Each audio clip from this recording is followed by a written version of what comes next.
This is a topic that, it interests so many people, and we all try to find um, the way that works.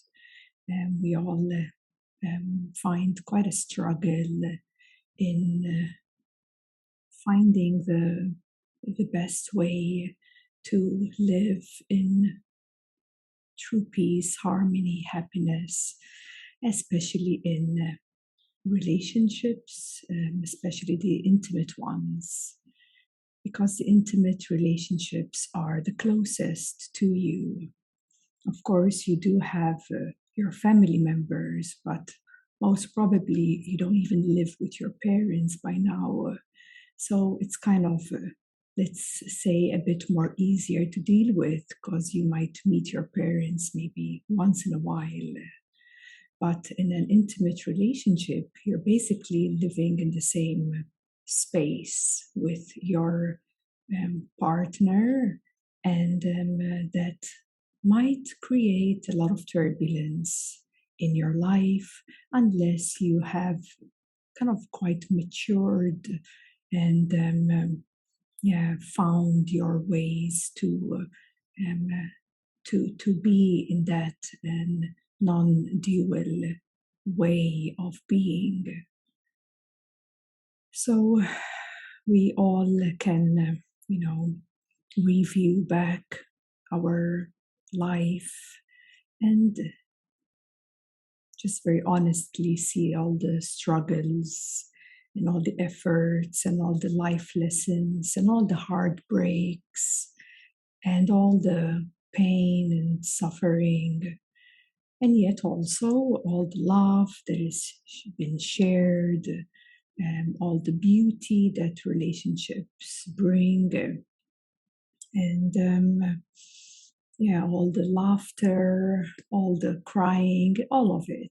It's just very, very great to at least start by looking at all of it, not obsessing in one direction and neither obsessing in the other direction.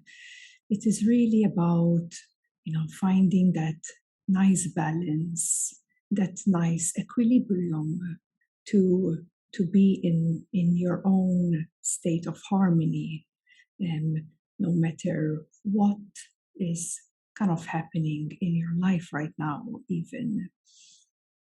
So, to mention a few examples or to say a few words about the struggles we experience in a dualistic relationship.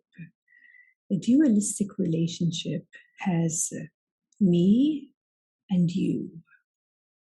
There is myself, and there is you, and together we are trying to work it out.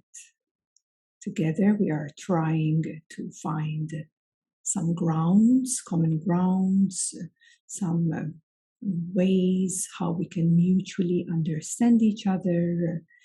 And this is it's kind of clear to see, there is these ups and downs, push and pull, love and hate kind of relationship.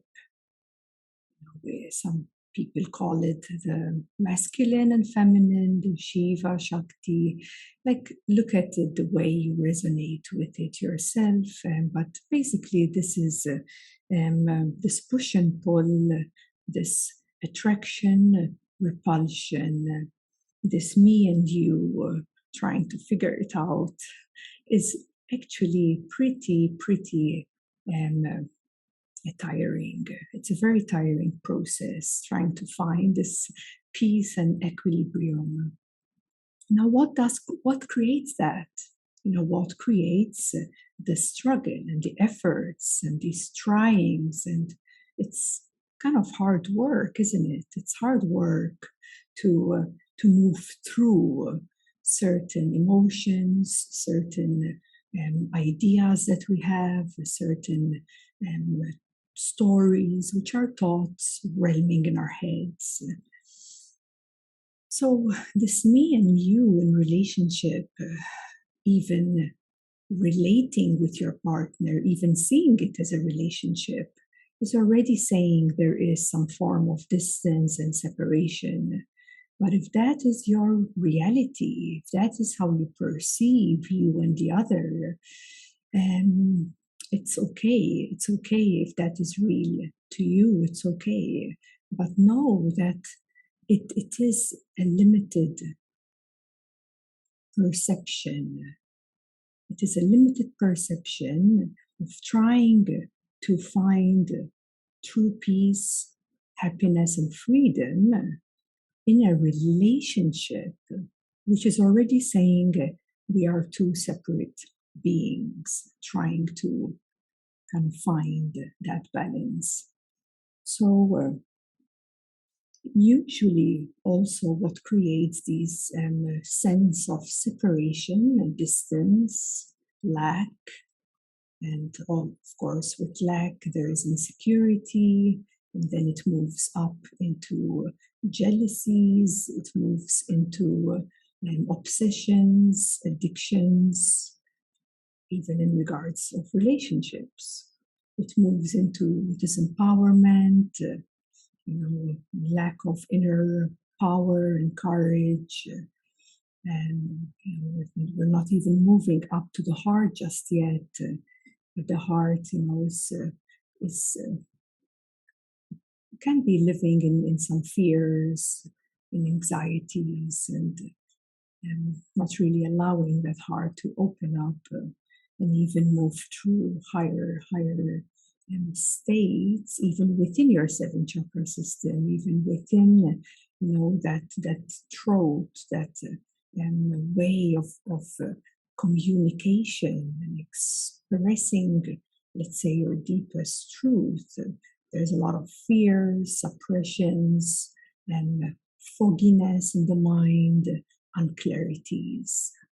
And then, many times people will try to figure out what their boundaries are and try to create some form of boundaries. In a deeper sense, boundaries are mind concepts, ways of how you are training yourself to learn how to be clear. That's what it is, actually.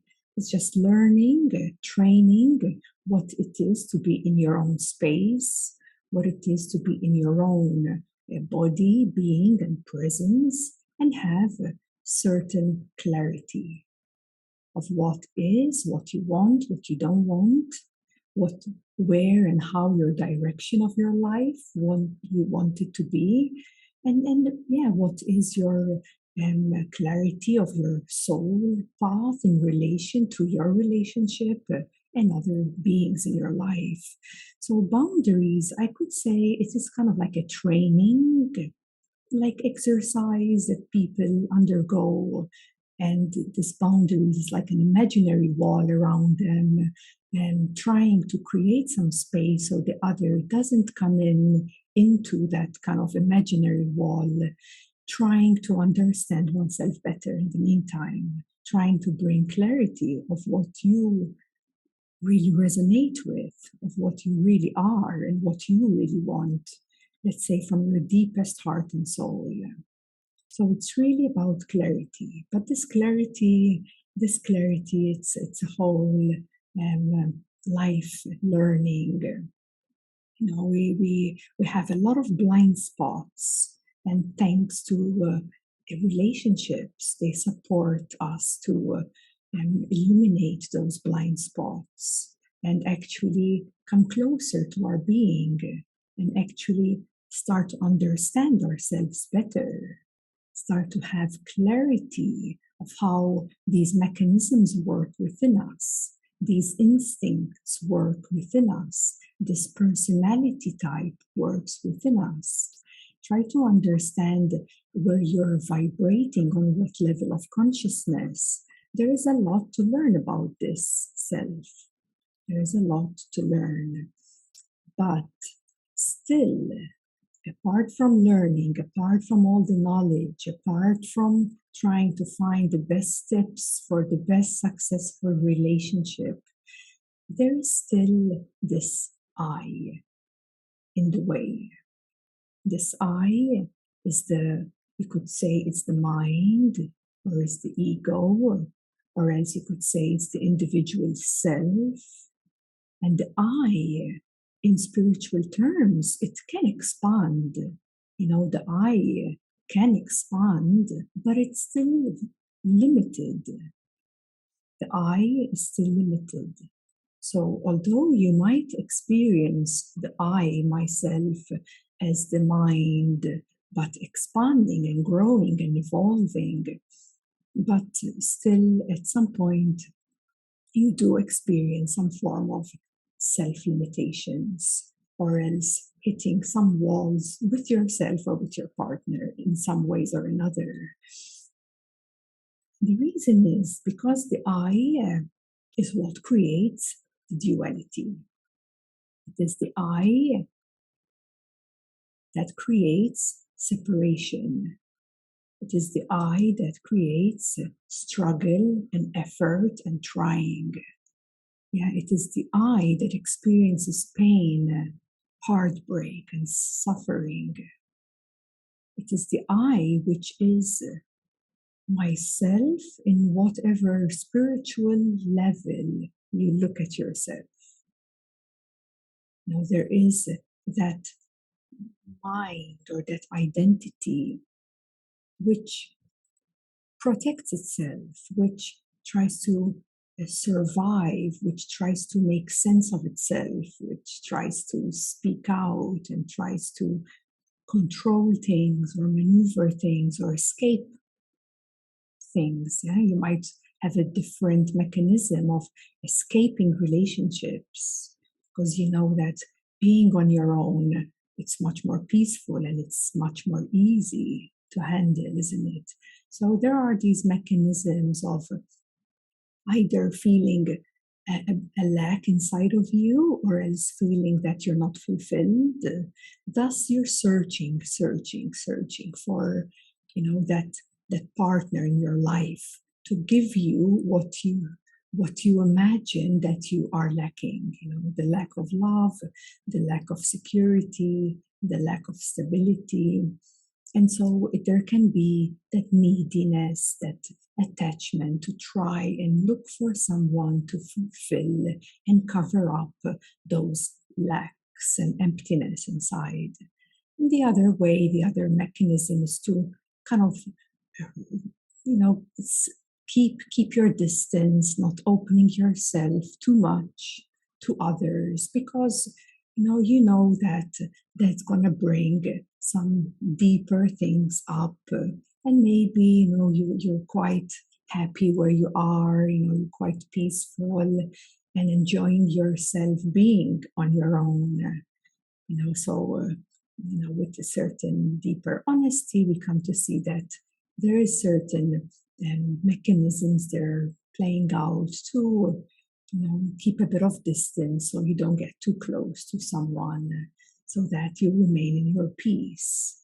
So either way or another, it's still both quite limiting, isn't it? It's still a function from the I, from the individual self, even if that is quite expanded, if that is already quite opened up energetically, consciously, though still, when you're sitting down all quiet at home, you question a bit yourself, you really drop deep inside, something is not quite complete. You just feel it, you just know it. Maybe you can't put your finger on it just yet, but deep down there's something is not quite right, whether you project it in the outside world or whether you know that what you're projecting in the outside world is actually what you feel and see within you.